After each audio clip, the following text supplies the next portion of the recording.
আমি বন্দি কারাগারে, আসেন গো দয়াল, কে আমারে পার করিবে। ৮০ দশকে নিজের কণ্ঠে এই গান গেয়ে যিনি কোটি মানুষের হৃদয় ছুঁয়েছিলেন, সেই কিংবদন্তি সঙ্গীত শিল্পী ও সুরকার মুজিব পরদেশী এখন নিজেই বন্দি জীবনযাপন করছেন অন্ধকার কারাগারে। তবে কোনো গানের দৃশ্যপটে নয়, বরং বাস্তব জীবনের এক আইনি মারপ্যাচে। ১০ লাখ টাকার একটি চেক ডিজাইনার মামলায় ১ বছরের সাজাপ্রাপ্ত এই গুণী শিল্পীকে অবশেষে গ্রেপ্তার করে কারাগারে পাঠিয়েছে ঢাকার আদালত। পর্দার পেছনের সেই আইনি লড়াই আর সঙ্গীত নক্ষত্রের বর্তমান পরিস্থিতি নিয়ে থাকছে একটি বিশেষ প্রতিবেদন।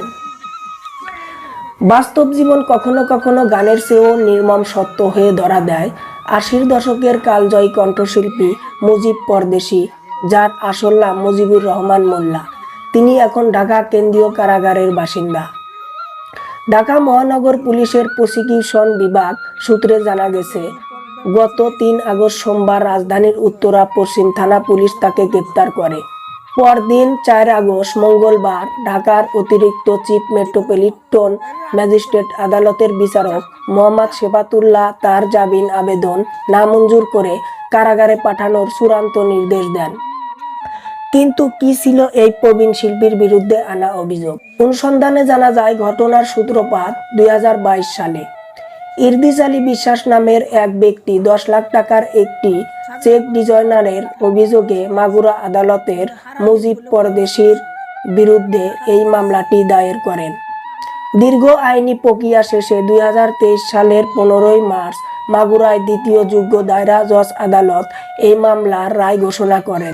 রায়ে শিল্পীকে ১ বছরের সশ্রম কারাদণ্ড এবং চেকের সমপরিমাণ অর্থাৎ ১০ লাখ টাকা অর্থদণ্ড দেওয়া হয়। তবে রায় ঘোষণার পর থেকেই তিনি পলাতক থাকায় তার বিরুদ্ধে সাজা গ্রেপ্তারি পরোয়ানা জারি করা হয়েছিল, যার ভিত্তিতেই এই বছরের ৩ আগস্টে তাকে গ্রেপ্তার করে পুলিশ।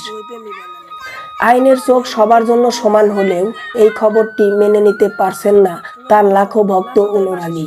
কারণ বাংলা লোকসঙ্গীতের ইতিহাসে মুজিব পরদেশী একটি অবিচ্ছেদ্য নাম। ৮০ দশকে যখন অডিও ক্যাসেটের রমরমা যুগ, তখন গ্রামীণ জনপদ থেকে শুরু করে শহরের ড্রয়িং রুম সবখানেই রাজত্ব করেছে তার কণ্ঠ। তার জনপ্রিয়তার পারদ এতটাই তুঙ্গে ছিল যে তার গাওয়া গানগুলো আজও মানুষের মুখে মুখে ফেরে।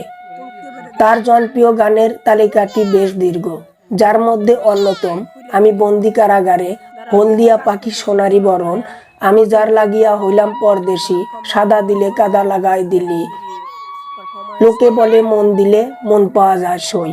শুধু গায়ক হিসেবেই নয়, একজন প্রখ্যাত সুরকার এবং সঙ্গীত পরিচালক হিসেবেও তিনি চলচ্চিত্রে ও লোকসঙ্গীতে অনন্য অবদান রেখেছেন। আইনি শুনানির সময় আদালতে মুজিব পরদেশীর পক্ষে কোনো লয়ার বা আইনজীবী উপস্থিত ছিলেন না, যা তার বর্তমান পারিবারিক ও অর্থনৈতিক সংকটের এক করুণ চিত্রকে ফুটিয়ে তোলে। তার এই গ্রেপ্তারের পর সামাজিক যোগাযোগ মাধ্যমে বইছে আলোচনার ঝড়। অনেকেই বলছেন, যিনি সারা জীবন গানের মাধ্যমে মানুষকে বিনোদন দিয়েছেন, জীবনের শেষ প্রান্তে এসে ঋণের দায়ে তার এমন পরিণতি অত্যন্ত দুঃখজনক। ভক্তদের প্রত্যাশা আইনি প্রক্রিয়ার মধ্য দিয়েই দ্রুত জামিনে মুক্ত হয়ে আবার স্বাভাবিক জীবনে ফিরে আসবেন এই গুণী শিল্পী। বাংলা লোকগানের এই কিংবদন্তি সুরস্রষ্টা যেন দ্রুত আইনি জটিলতা কাটিয়ে আবারও মুক্ত বাতাসে ফিরে আসতে পারেন। আইনের প্রতি শ্রদ্ধা রেখে সাধারণ ভক্তদের এখন এটি একমাত্র চাওয়া। জসিম উদ্দিন।